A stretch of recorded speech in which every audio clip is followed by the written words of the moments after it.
All right, what's going on, everybody? The Iceman here on the Iceman's Return YouTube channel here on this Wednesday. The man with the plan, the man with the knowledge, the man with the wrestling news, the man that has so many opinions that sometimes you like to just punch him in the mouth, kick him in the ass, and tell him to get the hell out. But anyway, I digress. I got to stop using that word. I hear too many people use it. Anyway, this is my 2 cents video, episode number 5. I believe it's number 5. Little talk about world of professional wrestling as I see it and what I've seen. All right, there's just a number of things that have really irked me as of late. I read this morning on lordsofpain.net that the WWE has formed a council to go and find out from wrestling fans which indie promotion they like the best.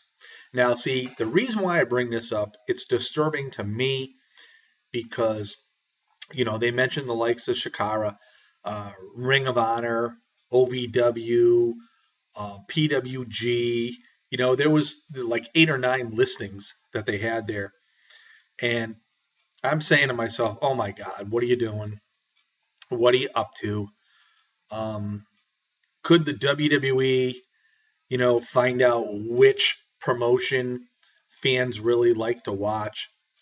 And then, what's on their mind? What are they going to do? Are they going to buy them up? Or, I don't know.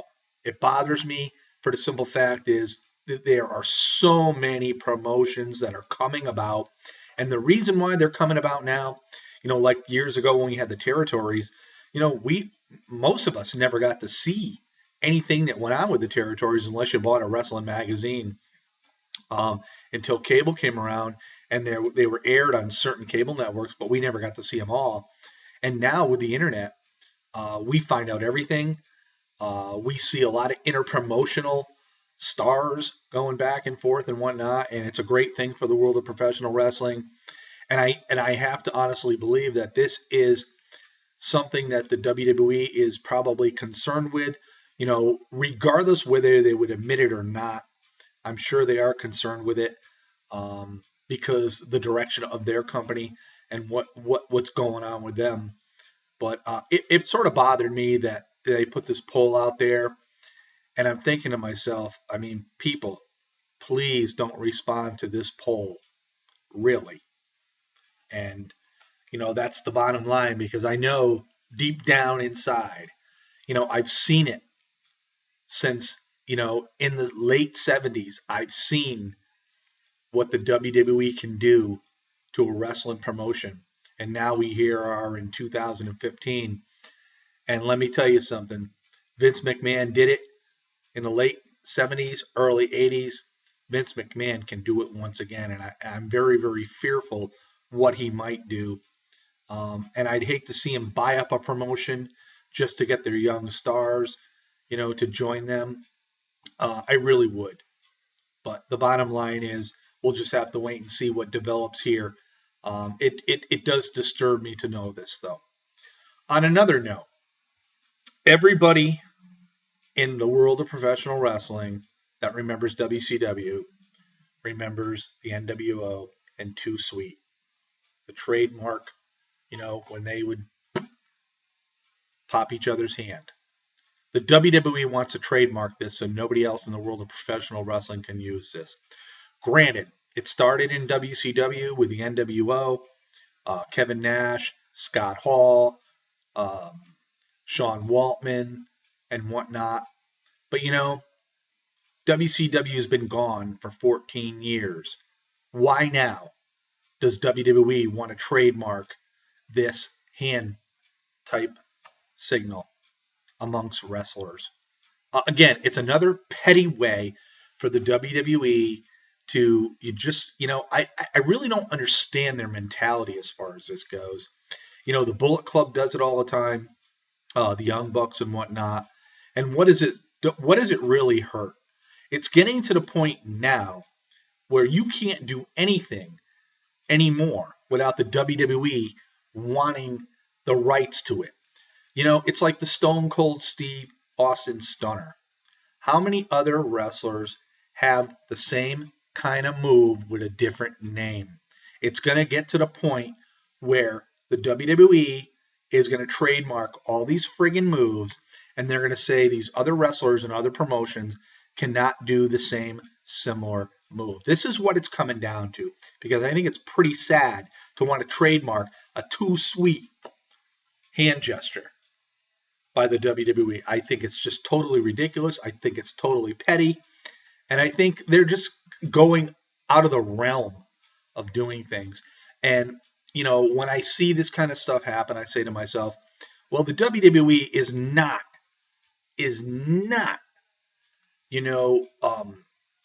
up there and strong and feel strong as they would like for all of us to believe. Because if they're going to start making petty moves like this, it's pretty sad in my eyes. Rey Mysterio Jr. in WCW went to the WWE. He came in as a WWE as Rey Mysterio. Rey Mysterio hasn't taken a paycheck from the WWE in over the last year before his departure. Now, WWE wants to use or own his trademark name for merchandising as well. Rey Mysterio either has to go back to the Rey Mysterio Jr. name, or spell Mysterio instead of MY with MI.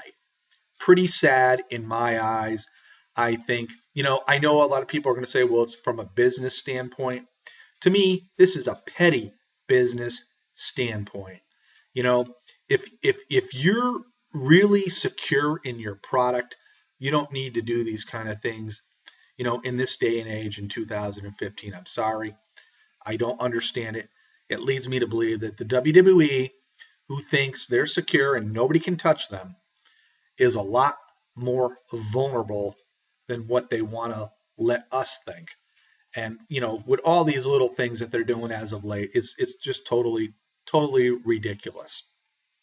The other thing as well is, you're worried about, merchandising with Rey Mysterio. You're worried about wanting to trademark the too sweet hand gesture.